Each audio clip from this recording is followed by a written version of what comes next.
The birth of the most worst country in the history. जी हाँ, the birth of Israel, how the state was created, who created it, and the events and impact. जी हाँ, तो guys इस video में हम यही जो इसराइल आज दुनिया में कंट्री है जो कि फ़लस्तीनियों पर और मुसलमानों पर बहुत शदीद जुल्म करता है और उसमें ज़्यादातर जासूस पाए जाते हैं, ये क्या था माजरा, ये कैसे बना, क्यों बना, किसने बनाया और ये जुल्म क्यों करता है, तो आज इस वीडियो में हम यही सब कुछ डिस्कस करेंगे। तो बिना किसी देरी के अपनी वीडियो को स्टार्ट करते हैं। तो गाइस बात है मई 14 1948 की। A declaration is made and the world changes forever. Guys मई 14 1948 ये वो समय था कि उस दिन एक ऐसा स्टेट डिस्कवर हुई थी जो आज इसराइल के नाम से जानी जाती है। The birth of a state of Israel mark the beginning of one of the most controversial and painful chapters in the modern history. But how did the nation come into existence? What was behind its creation and what happened to the people already living there? Let's take an unfiltered look at the story on the founding of Israel. In the in the late 80s, in the late 18s, a political movement known as Zionism began to take a shape in Europe.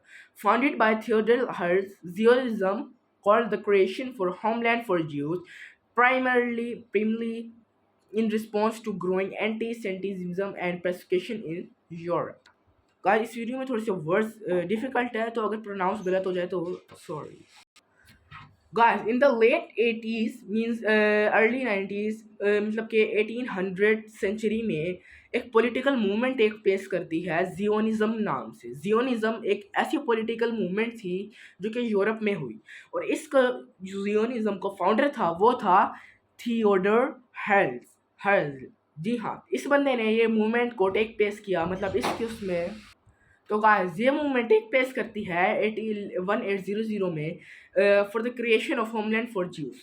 Guys जैसे partition वगैरह होती है तो उसके अंदर जाहिर सी बात है कोई ना कोई मूवमेंट टेक प्लेस करती है, तो इधर थी जियोनिज्म। तो ये जो मूवमेंट थी इसने ये डिक्लेयर करना था कि ज्यूज को अपना होमलैंड दिया जाए ताकि वो अलग से सेपरेटली अपने रह सके, अपनी इबादत वगैरह कर सके। अब response to growing anti-Semitism and persecution in Europe. The idea Jews should have their own sovereign state, and for many Zionists, Palestine in the historical land of the ancient Israelites and were desired location. But there was one major issue. Palestine was already home to hundreds of thousands of Arabs, Muslims and Christians who had lived there for generations. Guys, तो जब ये partition होती है तो इसमें ये decide किया जाता है कि पैलेस्टाइन वो होमलैंड है जो कि ज्यूस को दिया जाएगा जहाँ पर वो जाकर रह सके। बट इसके अंदर एक इशू ये आ रहा था कि पैलेस्टाइन के अंदर ऑलरेडी अरब के लोग, मुस्लिम्स वगैरह और क्रिश्चियन वगैरह पहले से ही खुशबाश रहते थे। बट जो ये मूवमेंट थी जियोनिज्म, ये चाहती थी कि ये पैलेस्टाइन कंट्री ही जाकर ज्यूस को मिल जाए और हमारी तरफ से मुसीबत उतरेगी। अब क्या होता है आगे, सारा का सारा मैप ही चेंज होकर रह जाता है। गाइस वहाँ पर ये पहले के लोग रह रहे थे, सिर्फ थोड़े से टाइम से नहीं बल्कि एक बहुत लंबे अरसे से पैलेस्टीनियन में लोग आबाद थे जो कि मुस्लिम्स थे, अरब्स के थे और क्रिश्चियन वगैरह थे। यानी ज्यूस को वहाँ पर सेटलमेंट मिलना एक नामुमकिन सी बात थी। बट जो उस टाइम की गवर्नमेंट थी यूरोप की, वो यही चाहती थी कि ज्यूस को भी यही जगह मिल जाए। तो गाइस अब हम बात करते हैं ब्रिटिश इन्वॉल्वमेंट की।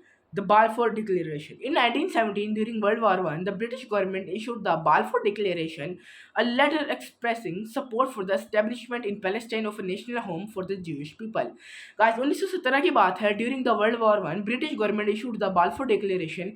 ये एक ऐसी डिक्लेरेशन थी जो कि ब्रिटिश गवर्नमेंट ने इशू की, एक लेटर की फॉर्म में थी, expressing support for the establishment in Palestine of a national home for the Jews people. और ये जो थी ये डिक्लेयर करती थी, ये डिक्लेरेशन ये बताती थी कि जो ज्यूज़ हैं उनको पैलेस्टीन में सेटल होने की ये एक लेटर था जो कि ब्रिटिश गवर्नमेंट ने इशू किया था। अब जाहिर सी बात है इस पर इम्प्लीमेंट तो होना ही था, but at the same time Britain had made promises to Arabs, encouraging them to revolt against the Ottoman Empire with hopes of independence.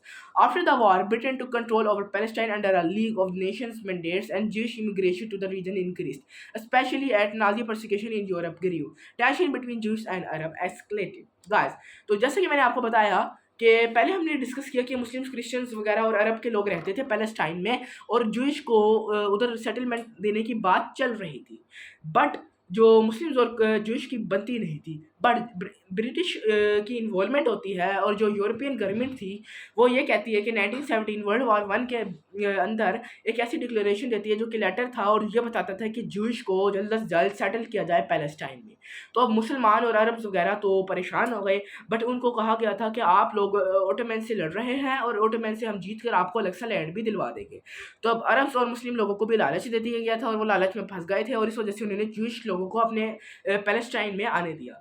But ऐसा कुछ नहीं हुआ, उन्होंने ओटोमैन एम्पायर फतह करके अपना पास रख लिया, कोई नहीं दिया मुस्लिम्स और अरब्स के लोगों को। और उसके बाद जो ज्यूश ट्राइब्स वगैरह थे वो उधर सेटल हो गए और अब ज्यूश और अरब्स के जो लोग थे उनके दरमियान सारे इख्तिलाफात शुरू हो गए। अब हम बात करते हैं one of the most important, the Holocaust and global sympathy. The Holocaust, the systematic murder of 6 million Jews by Nazi Germany, shocked the world and shifted global opinion। Guys, Nazi party जो कि Hitler के under आती थी वो Jews के सख्त खिलाफ था। अब हिटलर ने अपने पीरियड में यानी नाजी पार्टी के पीरियड में 6 मिलियन ज्यूज को जहन्नुम वासिल किया गया। गाइस, 6 मिलियन लोग यानी तकरीबन 60 लाख लोगों को इस दुनिया से भगा दिया गया। तो हाँ गाइस, जैसे कि मैंने आपको बताया कि जो होलोकास्ट ग्लोबल सिंपैथी थी उसके अंदर ये बताया जा रहा है कि 6 मिलियन ज्यूज का मर्डर कर दिया गया और इसके बाद एक सिंपैथी और sorrow for Jewish survivors grieve and many western power began supporting the ideas of a Jewish state more strongly than the ever before. In the late 1940s, thousands of Jewish refugees arrived in Palestine, fleeing hunger and war. But to Palestinian Arabs, this felt like a new colonization and threat to their own homes, land, and future. Guys, अब Jews के साथ बहुत बुरा हुआ। कैसे? जो Hitler की Nazi party थी यानी जो जर्मन के लोग थे, जर्मन की आर्मी थी, सोल्जर्स वगैरह थे, उन्होंने बहुत ज़्यादा ज्यूस को इस दुनिया से छुड़ा दिया। तो गाइस, जब जीस कितने ज़्यादा पीपल किल्ड हो गए तो लोग नाजी पार्टी के खिलाफ होने लगे, हिटलर के खिलाफ होने लगे और ज्यूस के साथ होने लगे। जो उस टाइम के यूरोपियन वगैरह लोग थे, क्रिश्चियन वगैरह लोग थे। फिर क्या होता है, जब उनके साथ होने लगे ज्यूस के साथ तो ज्यूस के जो प्लान्स थे वो अपने एग्जीक्यूट करने का मौका मिल गया और ज्यूस वगैरह पैलेस्टीनियन पर आने लगे और पैलेस्टीनियन के अंदर वॉर्स करने लगे। और जो अरब के लोग पैलेस्टीनियन में रहते थे उन्हें ये लगा कि नई कॉलोनाइजेशन है और उनके होम्स वगैरह, लैंड्स वगैरह सब कुछ छीन लिया जाएगा और ज्यूश ट्राइब सेटल हो जाएगी। गाइस, फिर आती है 1947, the united nation proposed a partition plan to divide Palestine into 2 states, one Jewish and one Arab. Guys, अब जैसे कि मैंने आपको बताया ज्यूश ट्राइब्स भी उधर घुस गए थे और अरब ट्राइब्स भी सारे के सारे पैलेस्टीनियन में दाखिल हो गए थे और उनके दरमियान अच्छे इख्तिलाफात चल रहे थे, यानी अच्छाई नहीं चल रही थी, बुराई चल रही थी, इख्तिलाफात झगड़े वगैरह चल रहे थे। तो फिर फिर यूनाइटेड नेशंस ने उन दोनों के दरमियान पार्टीशन करवा दी और ज्यूश ट्राइब्स को अलग कर दिया और अरब के लोगों को अलग कर दिया और पैलेस्टाइन को 2 हिस्सों में तब्दील कर दिया।